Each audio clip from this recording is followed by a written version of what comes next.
1980년 광주. 복도는 총을 버려라! 마지막 경고다! 계엄군은 광주 시민들에게 무시무시한 총구를 겨눴습니다. 복도는 지금 당장 총을 버려!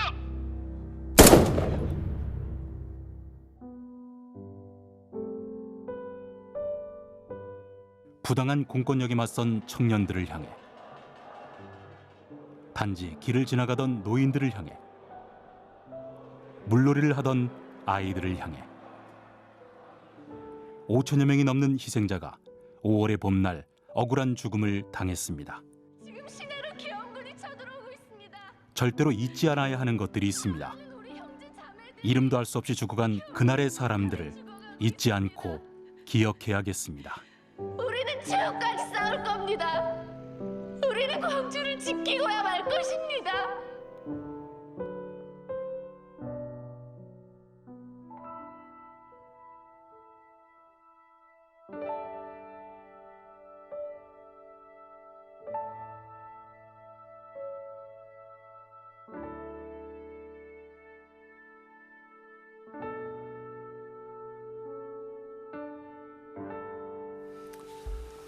(5월입니다) 5월은 공기도 무거운 것 같아요. 내 마음이 무거워서 그런지 우리한테 아픈 역사가 있습니다. 5.18 광주 민주화운동, 수많은 분들이, 우리 시민들이, 우리 국민들이 여기에서 많은 피를 흘렸습니다. 그래서 우리나라의 민주주의가, 우리나라의 자유가 여기까지 온 거 아닌가. 그분들한테 빚을 지고 있다 항상 생각합니다. 그래서 5월에는 그렇게 무겁습니다. 아픈 역사를 증언하시러 차명숙 선생님, 정도상 선생님, 그리고 이종우 박사님 모셨습니다. 인사부터 부탁드릴게요. 네, 차명숙입니다. 안녕하세요. 네, 정도상입니다. 반갑습니다. 예, 아닌 맘 중에 현대사 함께하고 있는 상지대학교 이종우 교수입니다. 네. 5.18 얘기해야 됩니다. 오늘 5.18 얘기해야 돼요. 박사님, 네. 5월에 1980년 5월에 도대체 무슨 일이 있었던 거죠? 5월 전에는 무슨 일이 있었나요? 예. 여러분들 대략적인 내용들은 우리 청취자 여러분들이 다 아실 겁니다. 이제 유신 독재 18년이 김재규의 저격으로 인해서 끝나고 79년 11.6입니다. 예. 그리고 곳곳에서 민주화 요구가 일어나죠. 민주주의가 다 온 줄 알았는데, 네. 온 줄 알았는데 12.12 쿠데타. 그렇죠. 쿠데타가 일어나서 전국의 비상계엄령이 확대가 되고, 그리고 전두환이라는 군인이 국민의 세금으로 준 무기, 지급받은 무기를 국민들을 향해 총구를 들이대고 개인의 권력욕을, 이제 권력을 탐하고자 하는 그런 사건이 12.12였죠. 네. 근데 거기에 우리 국민들이, 우리 시민들이 절대 그런 걸 허용하지 않았을 거 아닙니까? 전국에서 들불처럼 민주화 예. 운동이 일어났어요. 네. 근데 일어났는데요. 예. 그렇게 민주화 운동을 박사님 얼른 얘기해. 지금 나 차명숙 선생님, 나 정도상 먹먹해. 선생님 그런데 네. 자기네들의 권력을 계속해서 유지하기 위해서 전국의 비상계엄령을 확대시키죠. 네. 그리고 광주의 특공대, 그러니까 특전사를 보내서 광주에서, 특별히 이상하게 광주에서 일어난 시위에 대해서 더 무력으로 진압을 하는 그런 사건이 발생합니다. 1980년 5월에 차명숙 선생님 뭐 하고 계셨어요? 5월에요. 저는 이제 만 19살이잖아요. 네. 제가 이제 그때는 그 시대는 모든 여성들이 이제 학교 가지 않으면 네. 미용이나 양재나, 근데 양재 기술을 배우고 있었어요. 양장, 옷을 만드는. 네, 옷을 만들면 이제 양장점도 차릴 수 있고, 네. 그 공장에 가서 뭐 디자이너도 할 수 있고, 디자이너 하시려고 하셨나요? 재단도. 당연하죠. 그랬을 때. 그럼요. 네. 꿈도 많았었죠. 네, 그러셨어요. 정도상 선생님은요, 그때? 우리 정도상 선생님 그때 뭐 학생 운동을 하셨을 거예요? 아니요. 아니에요? 저는 삼수생이었어요. 삼수생이요? 서울역 언덕바기에 대일 학원이 있었는데 네. 예. 거기에서 삼수하면서 서울의 봄을 멀리서 지켜보고 서울의 있었죠. 봄, 서울역 회군, 그걸 네. 직접 보셨겠네요? 다 봤죠. 그때 어떤 일이 있었습니까? 저는 삼수생이니까요. 네. 뭐 대학생이 아니라서 약간 관찰자 같은 느낌으로 서울역 회군과 서울역 항의 집회들을 부러운 눈으로 바라봤죠. 네. 왜냐하면 대학생 돼가지고 데모해야 대학생이 되는데. 되어서 해야 되는데 네. 그걸 못 하고 있으니까요. 네. 일단 지켜보고 있었습니다. 그때 주진우 기자님은 뭐 하셨어요? 저는 애였죠. 저는 애기여서 잘 몰랐죠. 그쵸. 저도 그때 뭐 너댓 살밖에 안 됐기 때문에. 그런데 네. 저 80년 소식은 들었어요. 광주에서 난리가 났다더라. 사람이 죽었다든가 얘기는 들었는데 그 얘기만 듣고 다 조용조용 소근소근했습니다. 예, 제가 이 질문을 드렸던 이유가 저 같은 경우에는 하도 어린 시절이니까 한참 동안 광주라는 말은 금기어가 되어 있었어요. 네. 근데 어느 날 광주에서 무슨 일이 있었다는 얘기를 제가 나중에 들으니까 이게 너무 충격적이었던 거죠. 어떻게 우리나라에 이런 일이 일어났을까? 1987년도에 민주화의 봄이 맞지 않습니까? 네. 그때 광주에 대한 얘기를 처음 보고 그때 광주 민주화 운동 비디오를 봤어요. 너무 충격을 받아서 그렇죠. 어떻게 이런 생각했습니다. 전 아직도 기억나는 게 그 무장한 시민군들 모습을 봤을 때 광주 사태 하는데 그 무장한 시민군들의 모습이 하나도 폭도로 안 보이는 거예요.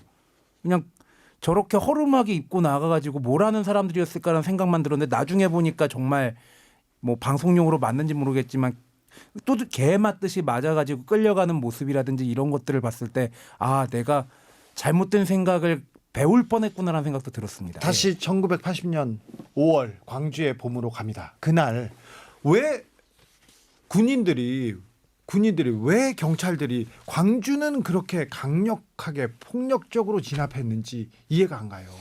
그때 저도 이해가 안 됩니다. 그때 어땠어요? 그래 꿈 많은 양장점 소녀였던 차명숙은 광주에서 예, 군인을 봅니다. 18일 날 네. 트럭이 오전에 갔어요. 네. 근데 트럭 밑에 빨간색이 있어서 저는 페인트라고 생각을 했지만 그게 이제 작년 자료에 나올 때는 사람 시신을 실은 피였다고 의문이 막 이제 웅성웅성했었죠. 네. 이제 18일까지는 이제 그러나 이제 군인들이 좀 많이 왔었고요. 그래서 저희들은 이제 좀 약간 불안하고 이게 무슨 일인가 한참 이게 호기심 많았을 때고. 근데 이제 19일 날 올라가면서 계엄 17일 날 계엄 선포가 됐고 전국적으로 저희 또한 이렇게 18일 날은 그랬지만 19일쯤은 위기감을 좀 느꼈어요. 네. MBC 뭐 방송국이 탔다고 그랬어요. MBC, 예. KBS는 모르겠지만 그때 당시에 MBC였습니다. 방송국이 타고 그다음에 이제 MBC가 타서 방송을 해야 된다고 막 그런 어떠한 그 분위기는 무조건 젊은 사람들 무조건 잡아가는 그런 분위기였어요. 그걸 보고 언제 마이크를 잡으신 거예요? 그러니까 가도 이렇게 차에 타고 방송을 하면서 방송 마이크를 달면서 광주 시민들이 이렇게 피를 흘리고 있습니다. 우리 시민들이 깨어나야 됩니다. 그 방송을 하신 거죠? 네. 언제 마이크를 잡으셨어요? 19일 날 오후에 네. 바로 차에 탄 게 아니고요. 이렇게 거리로 앰프 스피커를 구해서 앰프 이렇게 걸어 다녔고요. 그다음에 그때부터 이제, 하기 시작했어요? 예, 최초 방송자들이죠. 그러니까 왜 내가 마이크를 잡아야 되겠다 생각하셨어요? 그 지금 이게 방송국이 타고 모든 것이 이제 그 연락이 끊어지고 전화도 안 되니까 방송을 해야 된다. 근데 여성들이 좀 했으면 좋겠다. 노래할 수 있는 사람도 있었으면 좋겠다. 그런 얘기가 나와서 그런 방송을 하자. 아주 자연스럽게 이루어졌고 굉장히 자연스럽게. 뭐라고 할 것도 없이 그냥 자연스럽게. 네, 자연스럽게 굉장히 자연스러웠어요. 그게 19일이었습니까? 예. 그때 어떤 상황이 어땠어요? 그때 당시에 전남대학교 학생들을 중심으로 해서 시위가 일어났었는데 이미 그 전에 미리 준비가 되어 있었겠죠. 왜냐하면 충정훈련이라는 아주 살인적인 진압훈련을 특수부대에게 시켰으니까 그런 특전사들을 파견해서 곤봉과 뭐 여러 가지 무기들로 무장했던 군인들이 전남대학교의 학생들이 시위를 벌이니까 곤봉으로 나중에 실탄 사격까지 하게 된 거죠. 그때는 폭력적인 진압이 있었을 뿐 사격을 하진 않았죠. 네. 그렇죠. 근데 그때 이미 사람이 죽었습니까? 네, 이미 죽었어요. 이미? 예, 외곽에서. 사람이 죽을 정도로 그렇게 폭력적으로 이건 폭력적이라는 게 아니라 폭력이었고 네. 국가 공권력의 폭력이었고 살인 행위였죠. 아까 질문 중에 왜 하필 광주에라는 말씀을 하셨잖아요. 제 생각에는 이제 김대중 대통령의 존재 때문에 그 전라도 지역에 대해서 또 특별히 더 살인적으로 진압을 한 게 있었고 제가 생각할 땐 광주가 약자였던 것 같아요. 가장 약한 사람들을 군부에서 가장 강하게 진압을 함으로써 다른 지역의 민주화 움직임까지도 말을 못하게 만든 것이 아니냐. 그런 의도에서 더 강하게 진압을 한 것이 아닌가라는 생각도 듭니다. 자, 19일 마이크를 잡은 차명숙은 거리로 나갑니다. 그 다음부터는 어떤 일이 있었나요? 이제 분위기 그래요. 무조건 이제 군인들이 그렇게 많은 군인을 제가 본 적이 없어요. 제가 이 얘기를 하려니까 조금 이제 가슴이 좀 그렇게 한데요. 그래도 어쨌든 얘기는 꺼내야 되겠죠. 네. 군인들이 이미 많이 와 있었어요. 예, 이미 많이 와 있었고 이 내용을 제가 이제 방송하는 내용을 보면은요, 군인들이 이제 조선대학교 뒷산부터 시작해서 전북에서 계속 내려오고 있다라는 정보에 의해서 제가 전달을 했던 게 확실하게 기억이 나고요. 네. 많은 군인들은 어쨌든 무조건 젊은 사람 붙잡아 가야 되고, 제가 지금 생각해 보면 어느 정도 움직이지 못하도록 굉장히 본인들께는 조직적으로 움직여졌던 것 같습니다. 근데 민중들이 그러한 거를 이제 방송을 하기 시작하는 거죠. 네. 그리고 그거에 대한 거를 이제 쪽지를 가져오면 계속 읽게 되고 네. 모든 정보가 그쪽으로 오고, 그래서 어느 날은 순간 쪽지가 필요 없었어요. 전두환이라는 그 사람에 대해서도 그렇게 하고, 그래서 현장에 일어나는 거, 그리고 시신이 이제 리어커에 시신이 실려오죠. 그런 거를 보고 방송하고 거기에 대한 저희 분노, 그 다음에는 이제 죽음을 이제 이렇게 지나가면서 날짜가 지나가면서 시간이 지나고 날짜가 지나가면서 죽음도 괜찮다라는, 죽어도 괜찮다. 예, 그런 그 어린 애들 뭐 중학생 뭐 그런 어린 애들이 우리는 누님 죽어도 괜찮아요 하면서 이렇게 따라다닐 때 우리 내가 이제 어쩔 수 없이 죽어야 되는구나. 약간 처음에는 두려웠는데 그 이후로는 두려움이 없어지죠. 광주 시내에 그러면 네. 중학생, 고등학생, 대학생, 시민들 다 이렇게 나와서 그렇죠. 민주주의를 부르짖었나요? 제가 지금 얘기하는 거는 10일 동안 강주는 민중과 시민과 민초들이 지켰고요. 21일 날 정말 그거는 10일 동안요. 정말 민중이, 시민이, 민초가 정말 절절하게 지켰죠. 예. 정말 그 죽음을 자기들은 이렇게 학살이 될 거라고 생각하지 못했지만 지켜야 된다는 거 하나. 그 강주가 왜 이렇게 씨를 말려야 된다라는 거. 아니 그런데 근데 지킨 거죠. 주변에 사람들이 죽고 그런데도 다 시민들이 지켜야 된다고 계속 모여들었습니까? 그렇죠. 계속 모여들었죠. 그때 차명수 선생님 그 가두 연설도 하고 노래도 하고 막 그랬습니까?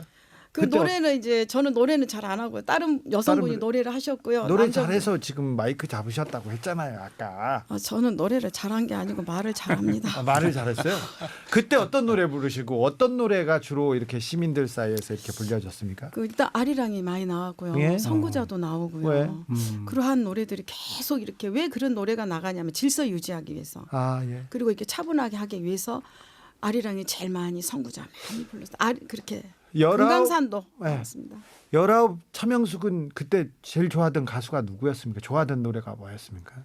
저는 이제 좋아하는 노래를 뭐죠? 저희 언니가 나훈아 씨나 뭐 남진 씨를 좋아하시더라고요. 네. 그래서 언니가 그 공연 가면 옷을 심부름했던 기억이 납니다. 옷을 심부름하다니요? 언니들이 옷을 바꿔 입고 그 공연장을 가시더라고요. 그때 당시에. 아 그래요? 그 심부름했습니다. 아 그래요? 예. 그 무렵에 그 가요 베스트는 조용필의 창밖의 여자였어요. 아 그래요?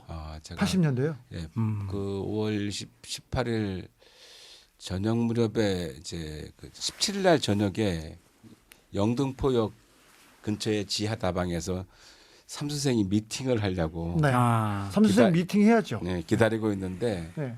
이제 다방 안에서는 창밖의 여자가 흘러나오고 있고 갑자기 지축이 흔들리는 거예요. 네. 그래서 바깥에 나가 보니까 탱크 아. 한 10대가 영등포역 광장으로 가가지고 탱크가 돌아서고 하면서 이제 역 바깥으로 탱크에 포신을 들이대고 있는 그 장면을 제가 직접 목격했습니다. 국민들한테 조금 압력이 아니죠. 위협이었죠. 예, 그렇죠. 그 서울시의 주요 역마다 탱크가 와가지고 그 계엄군이 주둔하기 시작했어요. 아 그때는요. 예, 이제 그 거리에 창밖의 여자가 막 흘러다니고 있었죠. 아 창밖에는 탱크가 포신을 국민들한테 겨누고 있었습니다. 그때 노래 듣겠습니다. 조용필입니다. 창밖의 여자. 창밖에 탱크 얘기하다가 창밖에 여자를 듣고 왔습니다. 그때 차명숙 선생님 가두 방송하는 분들이 그렇게 말을 잘했다고 합니다. 박사님 그때 네. 가두 방송을 하는 분들이 너무 말을 잘하고 논리적이고 그래서 북한에서 내려왔다 빨갱이다 이게 거기에서 퍼진 거 아니에요? 그렇죠. 심지어는 내부 사람들까지도 저 사람 이상하다. 네. 간첩 아니야? 그래가지고 신고를 하고. 시민군들이 신고를 했대요. 진짜로 너무 똑똑하다고. 그런 예. 일이 있었죠? 네, 있었습니다. 그러니까 이게 결국엔 뭐냐면은 지금 여기 광주 민주화 운동에 대해서 빨갱이 짓이라고 하는 것에 얼마나 반대가 되는 얘인지 간첩이 증파가 돼서 광주 민주화 소요를 일으켰다고 주장하는 게 얼마나 왜곡된 건지를 알려주는 거죠. 네. 그때 계엄군, 진압군을 보내면서 공수부대원을 시민들한테 보냈습니다. 보내면서 무자비하게 이게 그 진압을 해야 되기 때문에 쟤네들 빨갱이다, 쟤네들 간첩이다 이렇게 그 계속 위에서 예. 이렇게 그 주입을 시켰대요. 그렇죠. 그랬답니다. 그래서 우리 차명숙 선생님은 간첩으로 쫓기셨죠 그때.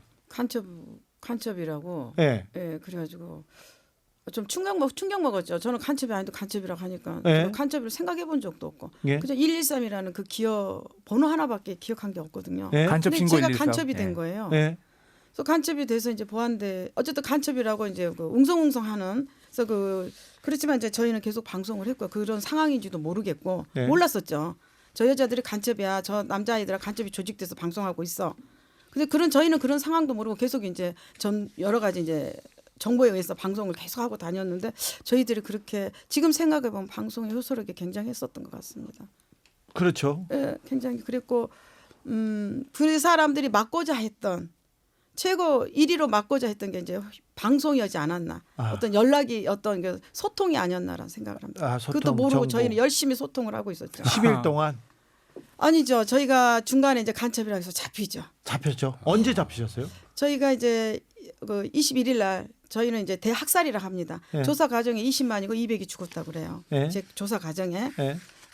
어쨌든 그렇게 그 사람들 저에게 얘기했고 평생. 그런데 이제 제가 그 1차 대학살이 나고 피신하고 그 이튿날 아마 제가 병원에 있어 23일 날 오전에 잡힌 걸로 기억을 해서 제가 누구한테 여쭤보니까 너는 나보다 하루 늦게 잡혔다라고 얘기를 하셨어요. 그때 잡혀서 예. 어떻게 되셨어요? 보안대로 갔죠. 보안대 군인들한테. 505 보안대인데 저는 헌병대인 줄 알았어요. 예. 근데 네, 군인 보안대였고요.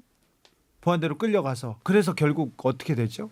거기서 이제 조사를 한 하루 반 받다가 이제 기록이 나와 있었어요. 여자 둘이를 보안대 관사로 해서 저녁 아침에 일찍 상무대로 이감을 했다라는 그 기록이 나왔어요. 작년에. 예. 작년에 나왔는데 보안대에서는 많은 사람들이 고함을 치고 했어요. 너네들도 이렇게 될 거라고. 그리고 여기서 너 하나 죽으면 아무도 모를 거라고. 그리고 우리는 간첩 잡는 사람들이라고. 그래서 여기는 그 간첩 잡는 곳이다라고 저한테 그랬죠. 그래서 그 재판을 받고 감옥에 가셨죠? 그렇죠. 무슨 죄였죠? 쟤는 한 10몇 가지였는데 축소돼서 이제는 뭐 한 7, 8가지로 돼 있더라고요. 간첩죄였습니까? 간첩죄는 없었어요. 그래요? 근데 지금도 간첩이냐 묻는 분들이 많아요. 그 이후에도요? 예, 지금도 묻습니다. 그때 징역 몇 년 받으셨죠? 구형은 15년이고요. 예. 실형은 10년에 7년. 10년 7년. 아니 7년에 10년. 뭐 했다고? 19살 소녀를 데려다가 뭘 했다고? 근거에 없는 유언비어와 근거에 없는 말을 했고 그 너네들이 강주를 그렇게 더 확산시켰다고. 그리고 더 많은 사람들 이렇게 모으게 해서 이 일을 이렇게까지 만들어 놓은 죄라고 그렇게 했죠. 저희는 또 그렇게 믿었어요. 시민이 지킨 광주는 그런데 계엄군이 와서 탱크와 그다음 공수부대원들이 왔죠. 그래서 그렇죠. 예. 총기 실탄 사격을 했죠. 그렇죠. 조금 요약을 해야 될 것 같아요.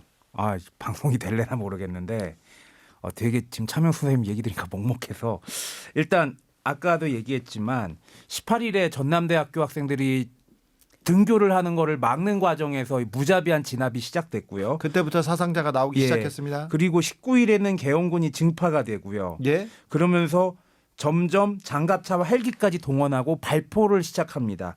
그리고 20일에 이제 광주 지역의 전 중학교와 고등학교에도 휴교령이 내려지고 근데 이때부터 사람들이 이전부터 도청으로 몰려들기 시작합니다. 그래서 전남 도청 자리가 광주 민주화 운동의 상징물처럼 되었죠. 자, 차명숙은 마이크를 잡고 시민들한테 정보를 그리고 소통을 외치기 시작했고요. 예, 그리고 20일에 광주 MBC 건물이 나쁘게 방송했다는 이유로 민주화 운동의 불길 속에 이제 불타는 사건이 생겼고요. 그리고요? 예, 그리고 21일에 도심 곳곳에서 개헌군에 의해서 살해된 시체들이 발견되고 그때부터 실탄 사격을 하기 시작했습니다. 예, 그리고 광주를 완전히 고립시킵니다. 외부로부터 전화할 수 있는 전화를 다 차단했고 전화를 다 차단했나요? 예, 이미 전화는 안 되고 있었어요. 그래서 그런데 아이러니하게 21일부터 26일까지 7일 동안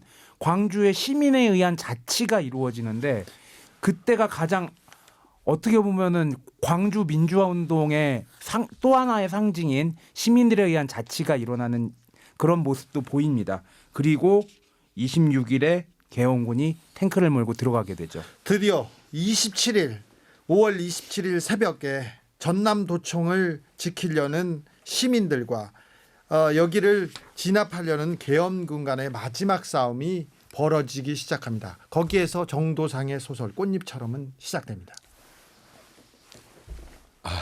아니 근데 그날 왜 광주 시민들은 군인이잖아요. 총과 탱크가 오고 있어. 헬기가 왔는데 이게 군인들하고 싸워서 이길 수 없다는 걸 알잖아요. 그런데 왜 도청을 지키겠다고, 왜 죽겠다고 거기를 사수했을까요? 왜 그 자리를 지켜야만 했을까요? 끝없는 의문이었습니다. 광주를 바라보고 5월 26일 밤부터 5월 27일 새벽까지가 왜 500여 명의 시민군이 남아서 죽음을 무릅쓰고 그 자리에 있었는지가 제가 한 40년 동안 품은 의문이었고, 이 의문에 대한 어떤 새로운 발견으로서 이 소설을 쓰게 됩니다. 그런데 아까 공수부대 말씀하셨는데 우리가 전시작전권을 갖고 있지 않잖아요. 그래서 육군 보병부대를 이동시키려면 한미연합사령부의 허가가 받아야 됩니다. 보병을 움직이는데도요? 예, 보병을 움직이려면. 그러니까 12.12 사태 때도 전두환 군부가 한미연합사의 허가를 받지 아니하고 부대를 움직였고, 왜 공수부대를 먼저 보내냐면 공수부대는 한미연합사의 작전권한에 속한 부대가 아닙니다. 대통령 직할부대처럼 박정희가 만들어놔서 특히 적 후방을 교란시키기 위해서 권역별로 공수부대를 두는데 전라도 전체는 7공수였습니다. 7공수 중에 금마대대라고 전라북도에 주둔하고 있는 대대가 있었는데 이 대대를 최초로 광주로 투입을 시킵니다. 예. 그래서 이제 금마부대가 강력한 진압작전과 함께 이제 살인 행위를 하게 되고, 살인만 한 게 아니라 최초의 성폭행까지 전부 다 그렇죠. 7공수 금마 대대가 이제 일으키는 사건인데요. 성폭행이 있었습니다. 여고생들도 예, 성폭행을 있었고. 당한 분이 많았습니다. 그리고 이제 마침내 마지막 날을 맞이하게 되는데 제가 공부를 쭉 해보니까 5.18 민주화 운동은 첫 번째로는 광주를 그렇게 한 것은 김대중 내란 음모 사건을 만들기 위해서 광주에 집중적으로 병력을 투입시켰고요. 두 번째로는 그 광주 전남 학생운동과 농민운동, 노동자 운동이 상당히 넓게 퍼져 있는 상태에서 5.18을 맞이하게 됩니다. 예. 그러니까 이 시민군들이 우리가 언뜻 보기에는 무작위적으로 이렇게 조직된 것처럼 보이지만 광주 전남의 학생운동과 노동자 운동이 결합되어서 각 지역의 야학들이 모여들고, 그다음에 그 야학을 운영했던 선생님들이 항쟁 지도부를 이제 구성함으로써 비로소 이 5.18이 일정한 수준을 갖게 되는 거죠. 네. 일정한 수준을 갖게 되고 그 속에서 이제 5월 27일 맞이하는데요. 얼마 전에 이제 화양영화라는 드라마를 지금 하고 있는데 그걸 봤는데 주인공이 이런 말을 하더라고요. 주인공이 남자한테 이제 묻죠. 여성이 남성한테 너는 왜 계속 지금 데모를 하고 있느냐. 너는 왜 지는 편이 우리 편이라고 하면서 끝없이 그들 곁에 가 있으려고 하느냐. 그래서 주인공이 철거당하는 빈민들, 노동운동하고 있는 노동자들 곁으로 계속 가니까 이 친구가 질문을 하니까 대답을 이렇게 합니다. 우리는 질 줄을 알고 있다. 질 줄을 알고 있는데 하지만 쉽게 지지 않는다는 것을 보여주기 위해서 지금 싸운다. 말을 드라마에서 하더라고요.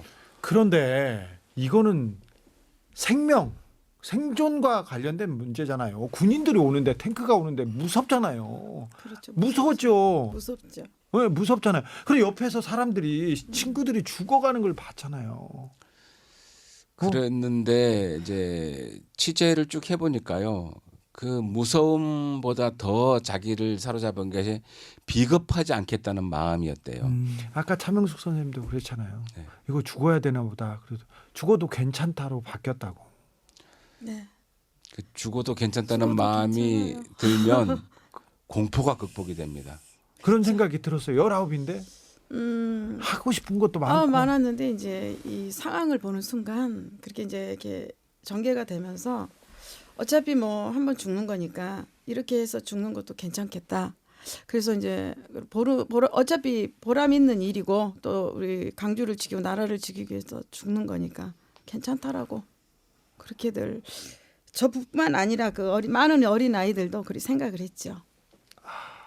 지금 그 어린 아이들이 이제 와서 그런 얘기를 하죠. 아프네. 누나 우리 그랬었지라고. 네. 그래서 살아줘서 고맙다라고 말 한마디밖에 할 말이 없어요. 노래 듣고 저희는 순수 음악 방송이니까 노래 듣고 이어가겠습니다. 정태춘 박은옥이 부릅니다. 5.18. 얘기하다가 보니까 막 슬퍼지고 그래요. 저는 전주에서 학교를 다녔는데요. 전라도 호남 지역에서는 5월만 되면 바람이 달라지고 공기가 달라지지 않습니까, 차 선생님? 그리고 5월만 되면 다 제사를 지냅니다. 그리고 학교도 빨리 끝나요. 학교도 네. 빨리 끝나고 학생들은 5월을 기억하자고 하고 거리로 나가서 집회를 하죠. 그랬죠, 차 선생님? 네, 네. 그렇죠. 우리 고등학교 때 그래서 5.18 때는 좀 학교에서 일찍 보내줬어요. 그러면 저희 친구들끼리 나가서 시내 이제 당구장에서 당구를 하다가 데모를 하죠. 대학생이나 시민들이 다 모여서 데모를 하면 우리가 대학은 못 가도 데모는 해야 된다고 그래서 5.18 때는 꼭 이렇게 돌을 던지고 화염병을 던지고 맨 앞에서 던지고 그랬습니다. 그러면서 했는데 너무 아팠어요. 근데 5.18에 대해서 제대로 얘기한 게 얼마 안 됐어요. 몇 년 전까지만 해도 임을 위한 행진곡조차 못 부르게 했지 않습니까? 그렇죠. 그렇죠. 님을 위한 행진곡은 1982년도에 만들어집니다. 그러면 5.18 때는 안 불렀습니까? 예, 없었어요. 없었어요? 네. 다른 노래를 불렀죠. 네. 지금 제가 꽃잎처럼이라는 소설을 썼는데 거기에 이제 여성 주인공으로 박희순이 나오고 네. 남성으로 대변인인 윤상호가 나오는데 끊임없이 희순이를 예. 네, 사랑하기 때문에 예, 살아야 그렇죠. 되고 걸어가야 이 되죠. 희순이란 친구는 원래 이름이 박기순입니다. 네. 기자를 희로 바꿨고 실제님은 윤상우는 윤상원이죠. 상원. 예. 네. 박기순은 79년도 크리스마스 날 연탄가스로 죽어요. 전남대 학생이었다가 실제로 그렇죠. 실제하는 사람이죠. 들불야학을 만들어서 운영하고 너무 과로한 나머지 잠에서 못 깨어나고 연탄가스로 죽은 친구고 물론 윤상원이랑 같이 들불야학을 운영을 했었죠. 윤상원은 윤상원 마지막까지 열사는 마지막까지 전남도청에서 도청을 지키던 사람. 지키다가 마지막 날 이제 총을 맞고 죽는데요. 나중에 그 부모들이 모여서 두 사람을 영혼 결혼식을 시킵니다. 이게 1982년 2월의 일인데 영혼 결혼식을 시키고 망월동에 각기 떨어져 있었어요, 묘가. 예. 이것을 망월동 이제 5.18 묘지로 옮겨와서 박기순이랑 윤상원이랑 합장을 시켜줍니다. 이것에 관련된 공연을 이제 준비를 황석영 선생님이 하고 있었는데 그래서 황석영 선생님이 백기환 선생의 맵비나리는 시에서 이 가사를 차용해 옵니다. 가사를 차용해 와서 정리를 하고 양림동에 이제 황석영 선생 집에서 그 창문을 전부 그 군용 담요로 가리고 그다음 우리 옛날에 쓰던 카세트 녹음기 있잖아요. 예. 이걸 가지고 녹음을 해서 만들어낸 게 님을 위한 행진곡입니다. 아, 그렇습니까? 예, 당시에 김종률이라고 하는 이제 전남대 학생 작곡가가 현장에서 작곡을 해내고 녹음하고 녹음할 때 마당에 키우던 돌쇠라는 개가 있는데 원초판에는 돌쇠의 개 짖는 소리도 들어가 있어요. 아, 그랬어요? 예, 그래서 니무리안 행진곡 진본임을 확인하는 것은 돌쇠의 개 짖는 소리가 들어간 행진곡만이 진본이다라고 알려져 있습니다. 네, 그렇군요. 차명숙 선생님, 우리 나는 이건 몰랐네요. 그죠? 저기 차명숙 선생님, 함세웅 신부님한테 말씀 많이 들었어요. 언제 만나셨어요? 함세영 신부님은 82년도 가을쯤 아, 그때 예, 강주를 떠나와서 강주를 떠나와서. 예, 어떤 분이 이제 신부님 한강성당에 계실 때 저를 데려갔죠. 아, 그래요? 그때 감옥에서 나오셔서 나와가지고 예. 예. 나와가지고 이제 감옥에서 나왔는데 예. 광주 때문에 아프고 예, 그렇죠. 많이 아팠죠. 아팠죠. 나는 살았고 내 동료들은 어떻게 됐고 이것 때문에 많이 아팠죠. 그래서 지금도 그 유족들에게 제가 최소 방송에서 21일 날 그렇게 그 자식들과 그 배우자가 돌아가셨단 말을 아직도 강주 가서 못 합니다. 그분들에게 유족분들에게. 네. 그래서 유족분들은 방송한 여성들이 많기 때문에 네. 그냥 그 중에 한 명이라고 저를 생각하는데 본인인 저는 이제 21일에 대한 큰 무게가 있죠. 네. 그런 게 지금까지도 아마 평생 안고 가지 않을까 싶습니다. 근데 이 광주에 대해서 망언하는 사람들 어떻게 해야 됩니까? 전두환은 어떻게 해야 됩니까? 이제 저는 그렇게 생각해요. 전두환이를 굉장히 40년 증오를 했는데요. 전두환이 그 말에 그 사상적으로 그 어쨌든 그 각의가 된 사람들 있지 않습니까? 네. 그분들과 다 함께 그 사람들을 대상으로 싸워야 되지 않겠나라고 생각합니다. 그렇게 그 싸우고 사람 또 하나만 싸워야 갖고는 힘들 것 같습니다. 이제는. 그래요? 그래서 그걸 어떻게 우리가 전개해 갈 것인가. 네. 그게 요즘에 제 숙제고 고민입니다. 아직도 네. 정도상 선생님.